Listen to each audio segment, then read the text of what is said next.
चलो जी, सो ये हमारा प्रीवियस वाला जो टॉपिक था पिछली क्लास में वो था सबएटॉमिक पार्टिकल्स, जिसमें हमने इलेक्ट्रॉन की सारी कैलकुलेशंस कर ली थी। ठीक है, आज हम लोग सेकंड सबएटॉमिक पार्टिकल करेंगे जिसे हम लोग क्या बुलाते हैं, प्रोटॉन।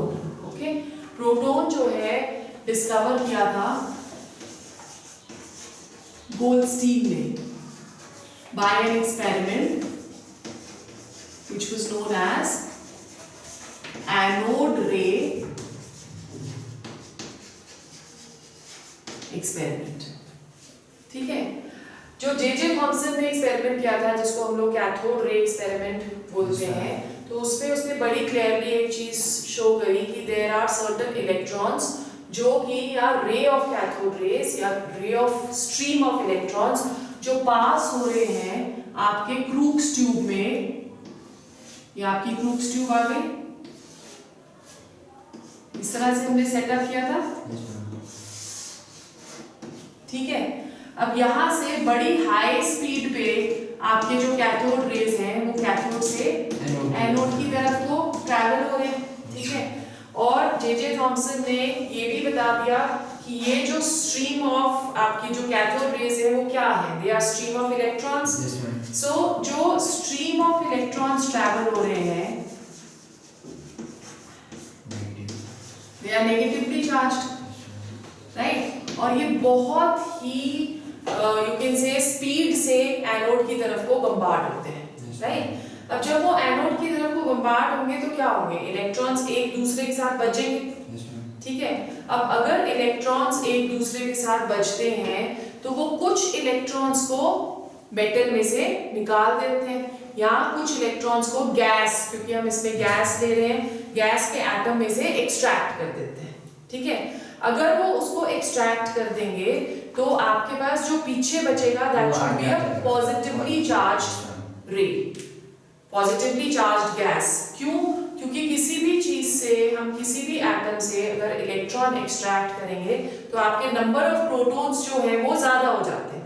तो नंबर ऑफ प्रोटॉन्स अगर ज्यादा हुए तो वो पॉजिटिवली चार्ज हो गया। ठीक है, सो वही कॉन्सेप्ट हम यहाँ पे यूज कर रहे हैं कि जब भी योर कैथोड रेज जो कि स्ट्रीम ऑफ इलेक्ट्रॉन से बनी है वो हाई स्पीड पे एनोड की तरफ को अगर जाती है तो वो कुछ इलेक्ट्रॉन्स को एक्सट्रैक्ट कर देती है।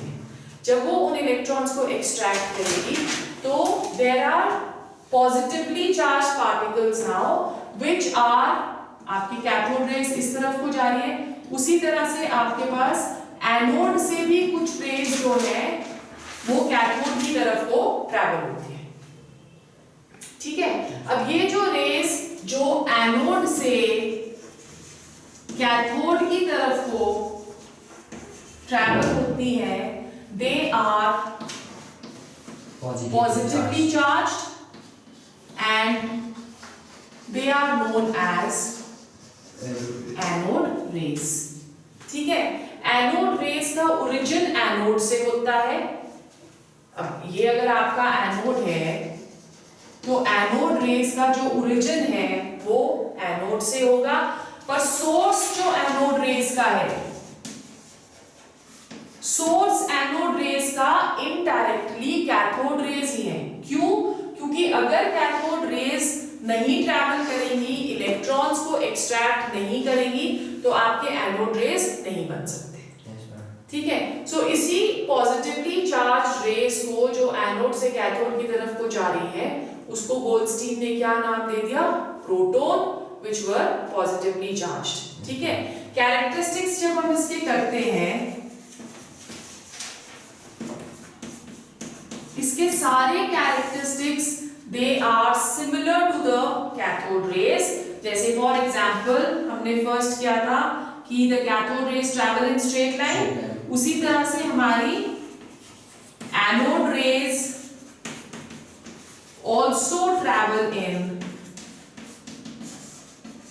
straight line from anode to cathode। Anode rays भी ट्रैवल करती है in straight line from anode to cathode. ठीक है, number 2, anode rays will have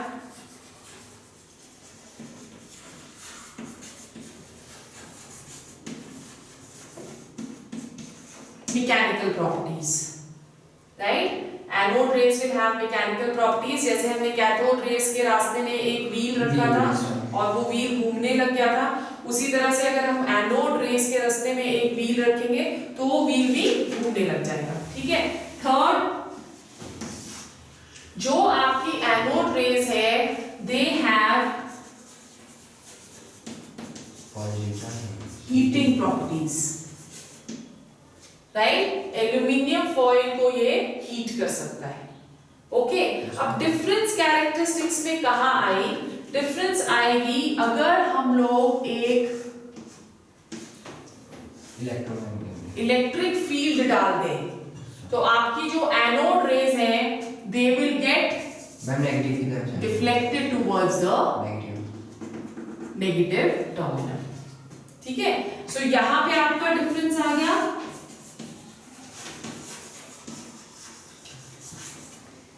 anode rays are attracted towards negative terminal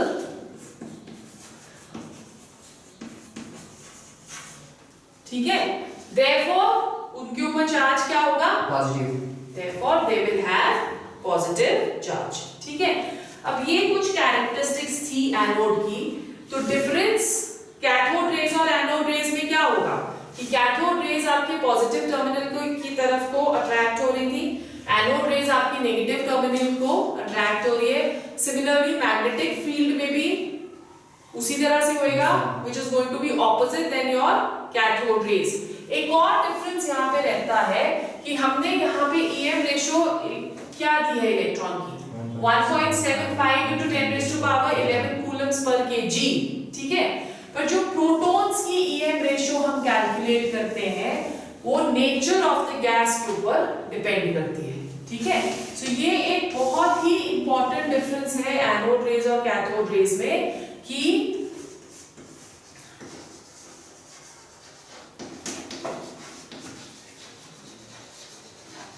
EM ratio of proton depends upon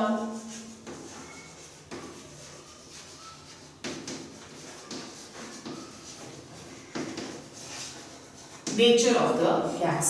क्यों ऐसा हो रहा है? क्यों ऐसा हो रहा है कि जब भी आपके प्रोटॉन्स बनते हैं, प्रोटॉन्स आपके कब बनेंगे? जब एटम में से इलेक्ट्रॉन निकलेगा, है ना। तो अगर इलेक्ट्रॉन निकल गया तो मास को क्या होगा? एटम के मास को क्या होगा? कम हो जाएगा, ठीक है। अगर एटम का मास आपका कम हो गया तो EM रेशो में भी फर्क पड़ेगा, है ना। तो हमने जो EM रेशो यहाँ पे कैलकुलेट करी है that is taking into consideration the atom of hydrogen. क्यों? क्योंकि हाइड्रोजन के पास सिर्फ एक ही इलेक्ट्रॉन होता है, तो अगर हम एक इलेक्ट्रॉन एक्सट्रैक्ट कर लेंगे तो हमारे पास क्या बन जाएगा? एक प्रोटॉन। फिर उसमें there is not going to be any change. पर अगर सपोज हमारे पास कोई गैस है जिसके पास दो इलेक्ट्रॉन्स हैं तो एक एक्सट्रैक्ट कर सकते हैं, उसकी EM रेशो अलग होगी। फिर हम दूसरा भी एक्सट्रैक्ट कर सकते हैं तो उसकी EM रेशो अलग होगी, ठीक है। सो स्टैंडर्ड हम यहाँ पे ले रहे हैं एटम ऑफ हाइड्रोजन की। So the EM ratio that is equal to 9.58 into 10 raised to power 7 coulombs per kg। This is the EM ratio of a proton, ठीक है। Charge will be same as that of the electron। क्यों? क्योंकि जो हमारा atom है वो electrically neutral होता है, तो आपके पास जो कैथोड उसके ऊपर इलेक्ट्रॉन के ऊपर चार्ज था वो -1.6 लिया था ना हमने, into 10 raised to power -19 coulombs।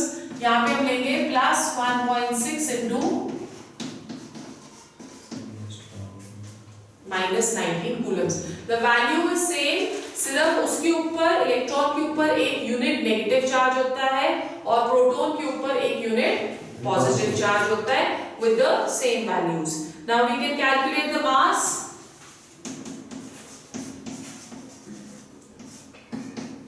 E upon E by m ये आपका आ गया अपॉन 10⁻⁷, तो इसका जो आपका मास है that comes to 1.67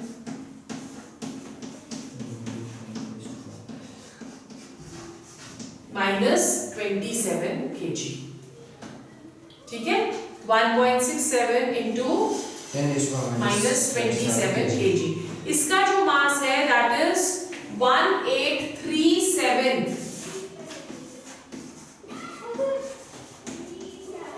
times the mass of electron।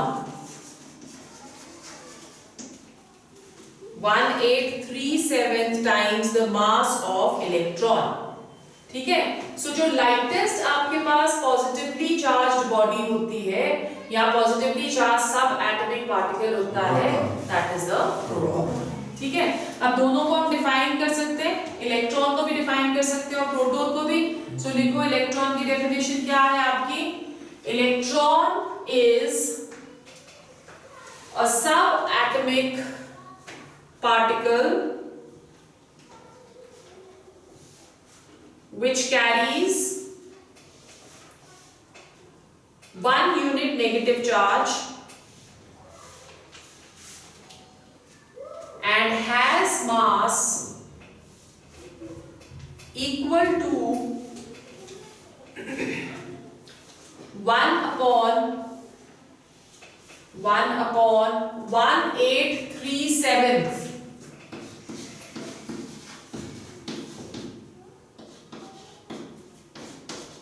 that of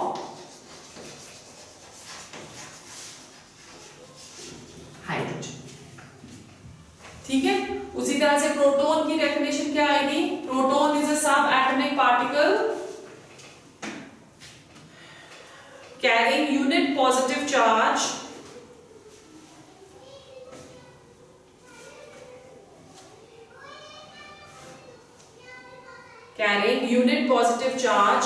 and having mass equal to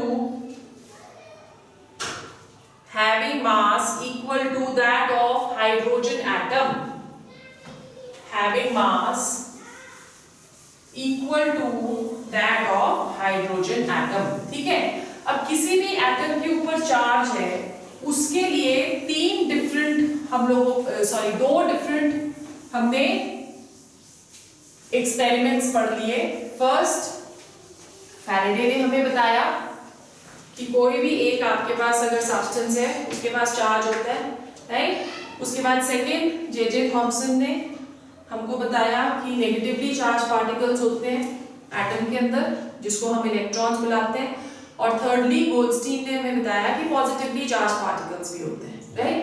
इसके अलावा एक और एक्सपेरिमेंट जिसने हमें इन सब चीजों को ऑथेंटिकेट कर दिया कि इन्होंने जो भी इन साइंटिस्ट ने बोला है वो सब कुछ करेक्ट है, that is the process of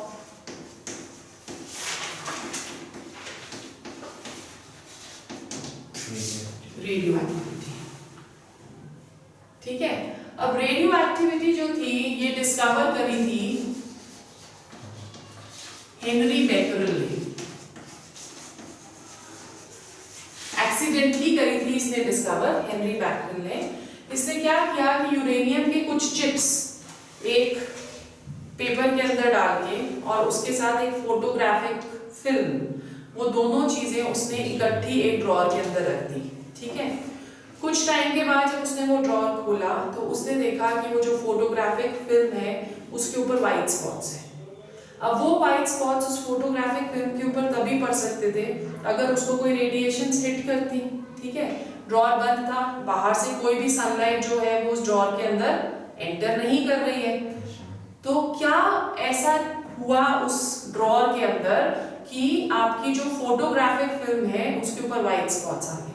तो हेनरी बेकरेल ने ये देखा कि जो फोटोग्राफिक फिल्म जहां पे वाइट स्पॉट्स आए हैं वो वहीं पे आए हैं जहां पे यूरेनियम के पीसेस एक्सीडेंटली उसके ऊपर रखे गए।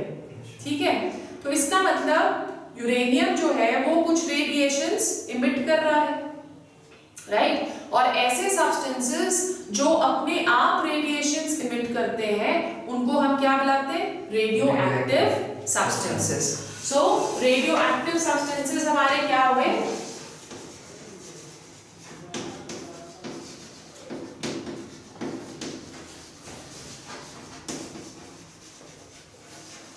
Those substances which emit radiations on their own, अपने आप से रेडिएशंस इमिट करते हैं। बहुत सारे ऐसे सब्सटेंसेस हैं। एग्जाम्पल इज योर यूरेनियम, ठीक है, polonium, radium, astatine, they all are radioactive substances, right? अब उसको भी एक एक्सपेरिमेंट करना पड़ा। क्यों? क्योंकि सिर्फ अगर वो लोगों को बताता कि ऐसे मैंने यूरेनियम रखा था और फोटोग्राफिक प्लेट को ऐसे हो गया, तो किसी ने भी उसको मानना नहीं था। देख के भी उन्होंने बोला था कि भाई अच्छा ठीक है, हो गया तो फिर then what is the big deal, है ना? सो उसके लिए उसे एक एक्सपेरिमेंट कंडक्ट करना पड़ा। उस एक्सपेरिमेंट में उसने क्या किया कि उसने एक लेड का ब्लॉक लिया, राइट? उस लेड के ब्लॉक में उसने एक रेडियो एक्टिव सब्सटेंस दे दिया।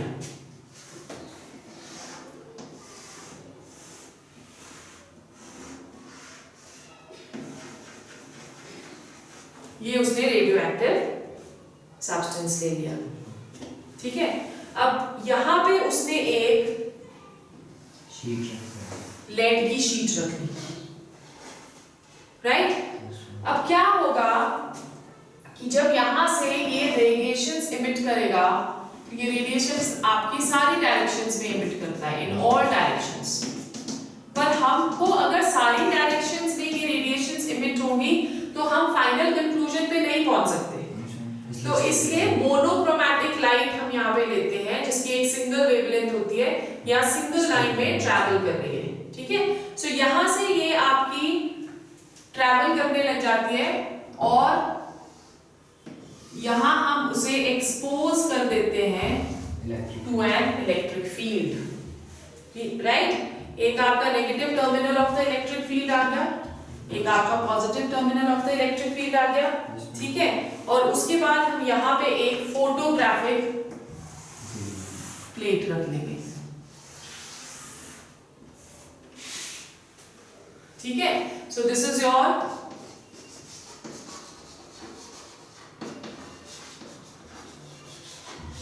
फोटोग्राफिक प्लेट, ताकि हमें पता चले कि जो रेडिएशन इसमें से निकल रही है वो कहां को डिफ्लेक्ट हो रही है, क्योंकि स्पॉट्स बन जाएंगे ना उसके ऊपर, ठीक है। ये आपका आ गया रेडियो एक्टिव सोर्स या रेडियो एक्टिव एलिमेंट, कुछ भी आप इसको लिख सकते हो। ये आ गया आपका लेड का ब्लॉक, ये आ गई आपकी शीट,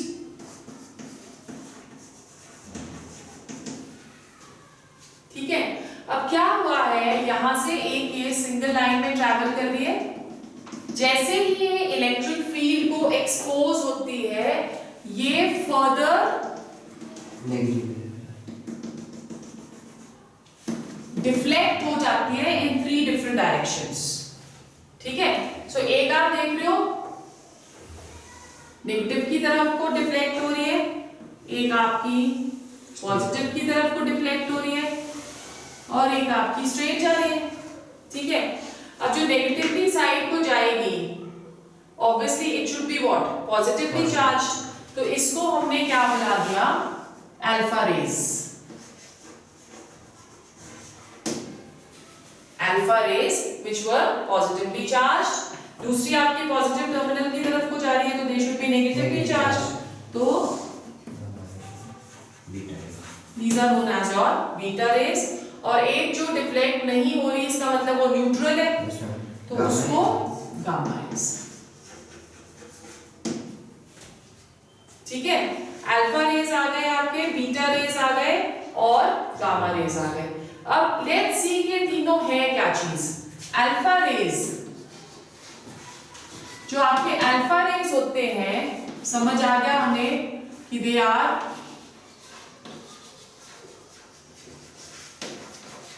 पॉजिटिवली चार्ज्ड, ठीक है। Alpha rays they are positively charged.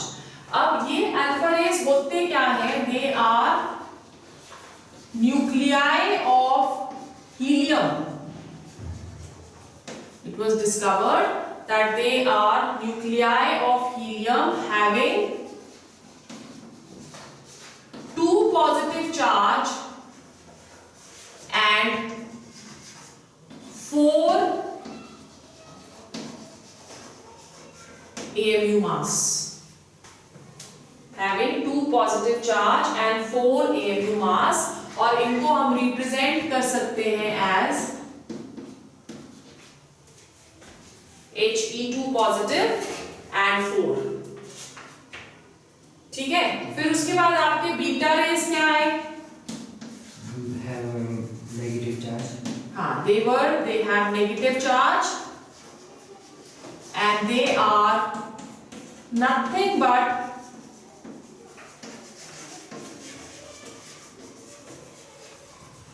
stream of electrons. They were nothing but stream of electrons.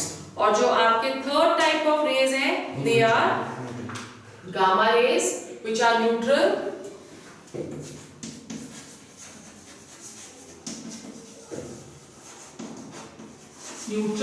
and they were said to be electromagnetic radiations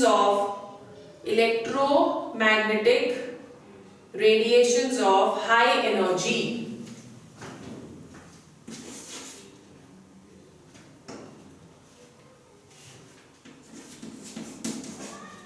Electromagnetic radiations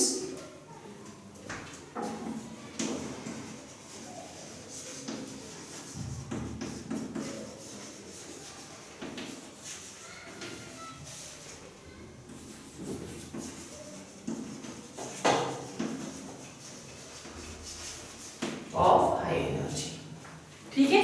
सो ये आपका radio activity का process था, clear हो गया। अब हमारे पास 2 सब एटॉमिक पार्टिकल्स आ चुके हैं, one is the electron and one is the proton.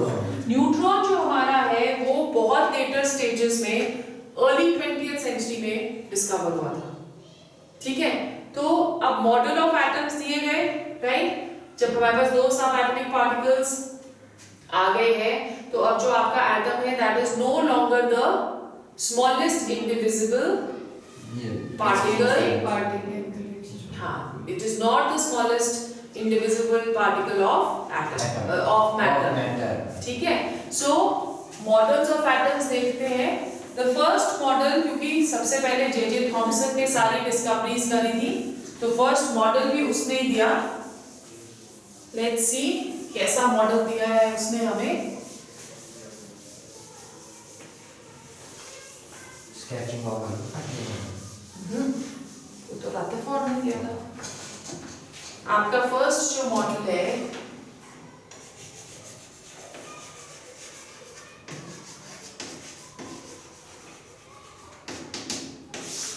J.J. Thomson's plum pudding model. Yes ma'am.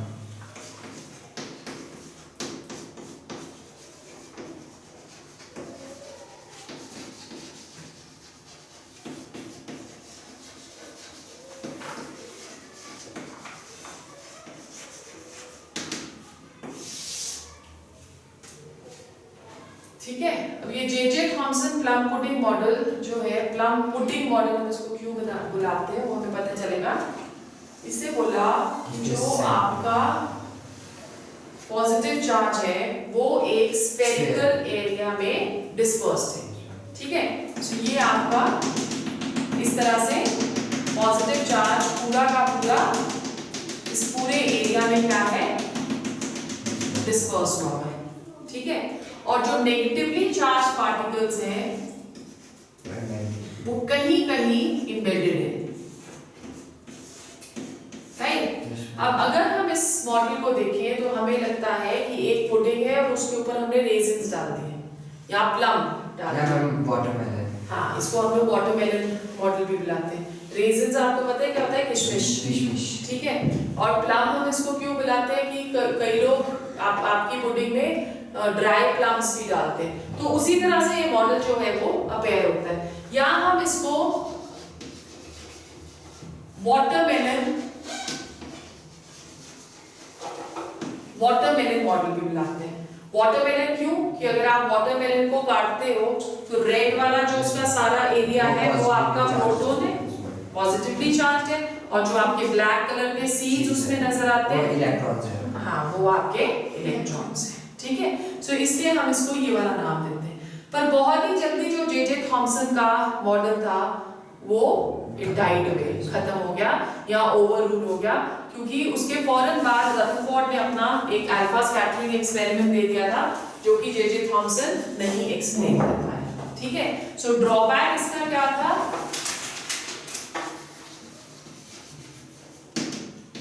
The first drawback was it could not explain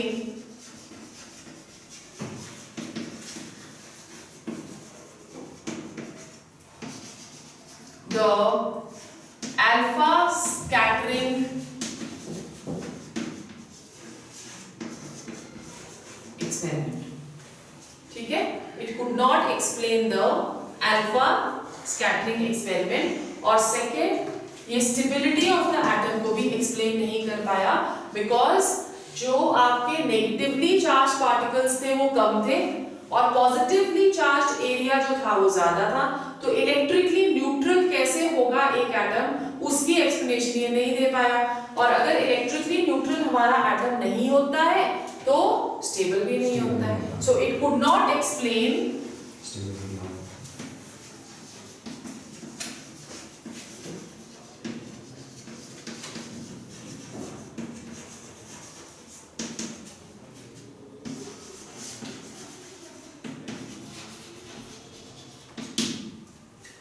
not explain the stability of the atom. ठीक है, फौरन इसके बाद जो दूसरा model हमारे को दे दिया that was the Rutherford's alpha scattering experiment. ये वाला एक्सपेरिमेंट आपका एग्जामिनेशन पॉइंट ऑफ व्यू से बहुत इंपॉर्टेंट है, एक्सप्लेन करने को आ सकता है 3 मार्क्स का क्वेश्चन या 2 मार्क्स का क्वेश्चन। ठीक है, सो हमारा जो सेकंड मॉडल आ गया दैट इज योर Rutherford's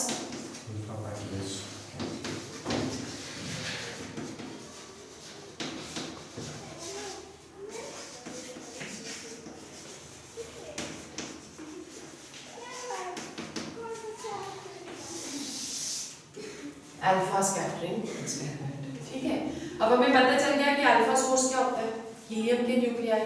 तो अल्फा स्कैटरिंग का मतलब क्या होगा कि जो अल्फा सोर्स से रेडिएशंस निकल रही है उसको स्कैटर करना है हमने। ठीक है, सो ये जो रदरफोर्ड्स एक्सपेरिमेंट था उसने भी इसी तरह से एक ब्लॉक लिया और इसमें एक अल्फा पार्टिकल सोर्स ले लिया। ठीक है, अब इसमें से जो रेडिएशंस निकलेगी उसको हमको फिर से स्ट्रेट लाइन में ट्रैवल कराना है, तो हम यहाँ पे एक क्या ले रहे हैं, we are taking a slit.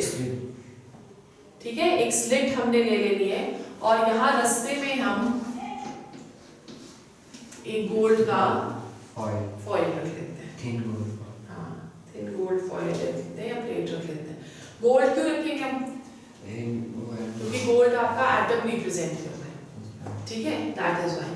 और यहाँ पे हम एक सेमी सर्कुलर जिंक सल्फाइड की स्क्रीन ले लेते हैं। जिंक सल्फाइड की स्क्रीन हम इसलिए लेते हैं बिकॉज जिंक सल्फाइड जो है वो एक इफेक्ट शो करता है which is known as scintillation effect.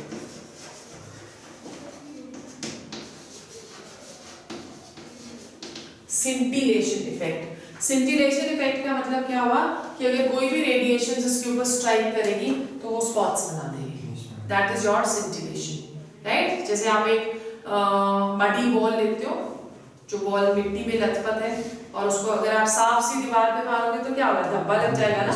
तो उसी तरह से जब यहाँ से इलेक्ट्रॉन्स या रेडिएशंस इसके ऊपर हिट करेगी तो वो स्पॉट्स बना देगी।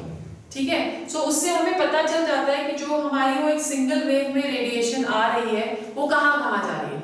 ओके, सो लेट्स सी, जब इसमें से रेडिएशन निकलती है और गोल्ड को हिट करती है, तो it is seen that most of the radiations they travel in straight lines.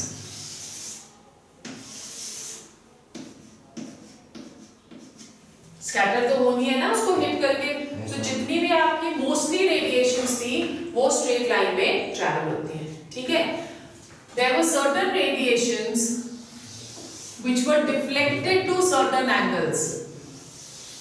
कुछ आपकी रेडिएशंस थी जो कि कुछ एंगल्स की तरफ वो डिफ्लेक्ट हो गई, पर बहुत सारी ऐसी रेडिएशंस थी जो बैकवर्ड चली गई। There were many radiations which were deflected back. ठीक है, तो मतलब इसने रदरफोर्ड ने 3 ऑब्जर्वेशंस देखी। फर्स्ट ऑब्जर्वेशन क्या थी? That most of the rays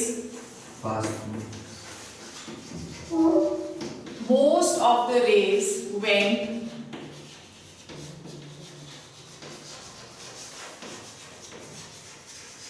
undeflected.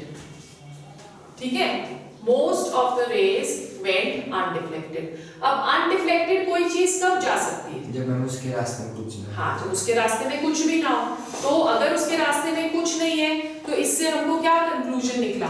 Conclusion ये निकला that is most of the space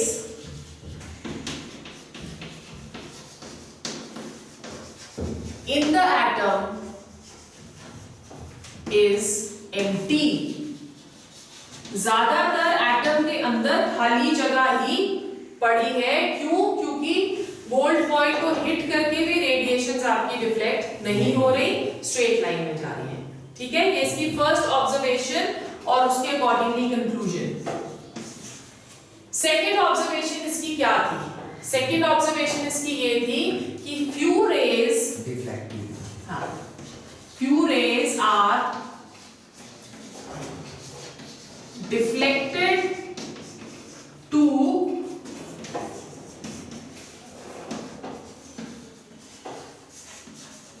certain angles, right? तो कुछ रेज आप देख रहे हो कि डिफ्लेक्ट हो रही है सर्टेन एंगल्स में। अब इसका क्या रीजन हो सकता है?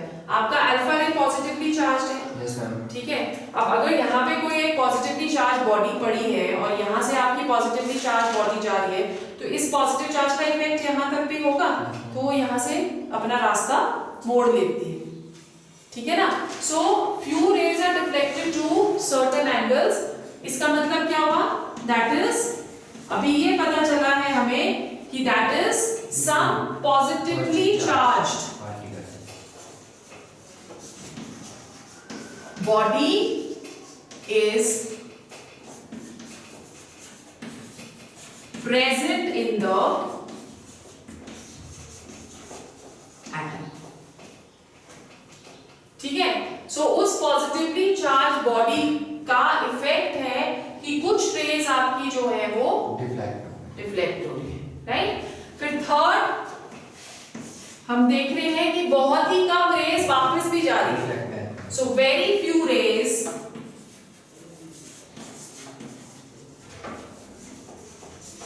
are deflected backwards। अब ये जो backwards रे जाएंगी वो कौन सी जाएगी? जो डायरेक्टली इसको हिट करेंगी वो पीछे हो जाएगी ना। जैसे ही वो उसके पास पहुंचेगी वो रेज आपके पीछे डिफ्लेक्ट हो जाएंगी, तो वो डायरेक्टली हिट कर रही है टू द न्यूक्लियस। अब वेरी फ्यू है जो हिट कर रही है न्यूक्लियस को। तो अगर वेरी फ्यू हिट कर रही है न्यूक्लियस को, इसका मतलब कि जो पॉजिटिव चार्ज है,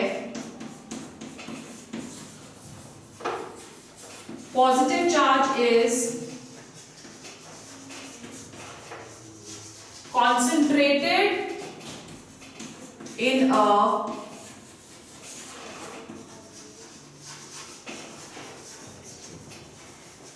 very small region।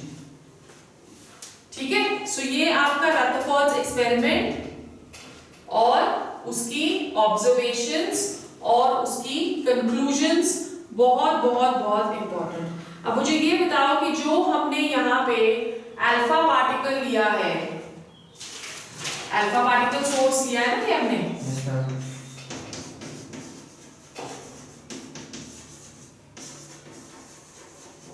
राइट, और ये हमने गोल्ड का कॉइल लिया है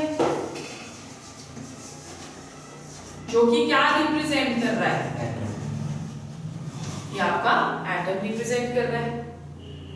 ठीक है, सो अब रदरफोर्ड्स के न्यूक्लियर मॉडल के अकॉर्डिंगली ही पता चला कि जो आपका सेंटर में पॉजिटिवली चार्ज्ड बॉडी है वो बहुत लाइट है, क्योंकि हमने क्या बोला कि जो प्रोटॉन है वो लाइटेस्ट पॉजिटिवली चार्ज बॉडी, तो वो बहुत लाइट है।